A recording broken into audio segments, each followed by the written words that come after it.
L'histoire débute le 15 mars 2017.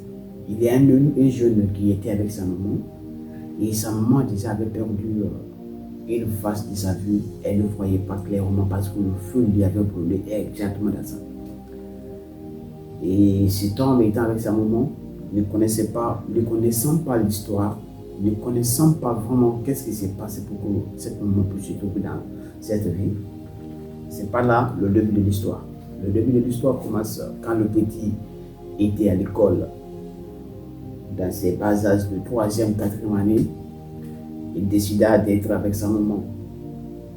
Du coup, l'école organisait ici des fêtes auxquelles il faisait part à tous les parents d'élèves, inviter les parents d'élèves pour venir partager des informations, pour venir partager les points de vue pour l'amélioration des conditions de vie de leurs élèves ou de leurs enfants.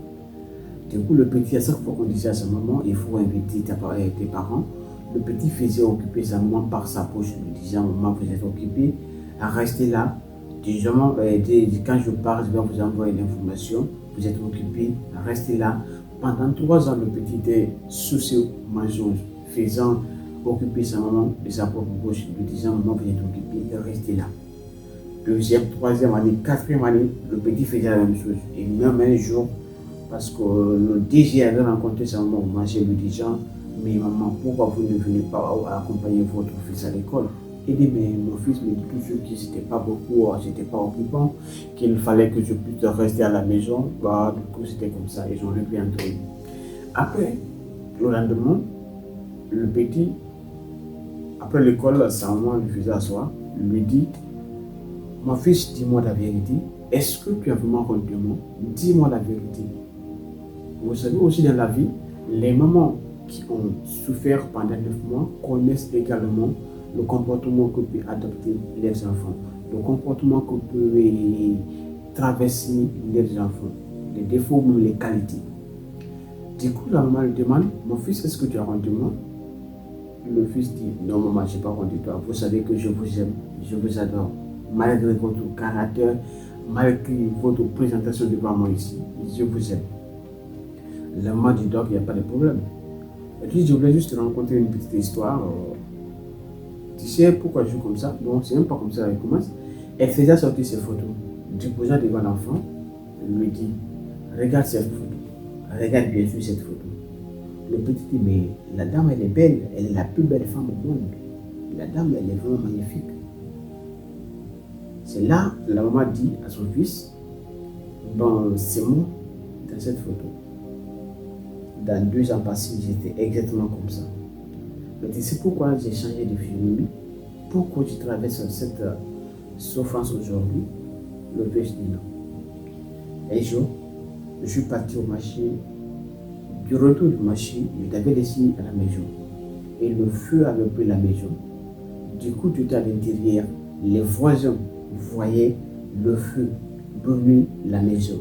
Les voisins étaient arrêtés, tout le monde criait. Personne ne pouvait rentrer à la maison te récupérer. Personne n'avait l'audacité de pouvoir te récupérer parce que le feu était si grand. C'est ce jour que j'ai connu qu'il fallait accorder le respect à l'être humain. Je suis rentré, je t'ai récupéré. Le feu avait commencé à me brûler, mes cheveux, mon visage. À la sortie de la porte, je t'ai jeté et je suis tombé. N'ayant pas le souffle de vie, les gens sont venus avec l'eau, jetant sur moi. J'ai été sauvé, tu as été sauvé. Et le petit, il a compris que sa maman avait traversé des moments difficiles pour qu'il puisse avoir le souffle de vie. Il se mettait en genoux devant sa mère, lui demandant pardon pour toutes ces erreurs qu'il avait commises, pour toutes ces démagogies qu'il n'avait pas compris au peuple.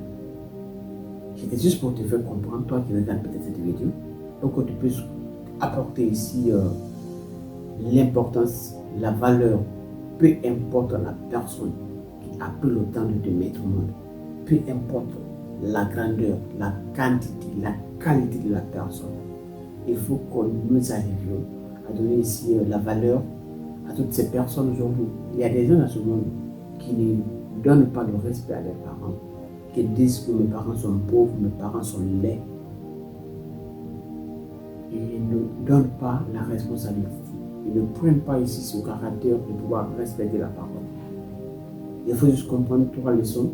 Il faut aimer les parents malgré les circonstances, malgré leur vécu ou leur histoire. Peu importe, même s'ils sont pauvres, il faut les aimer.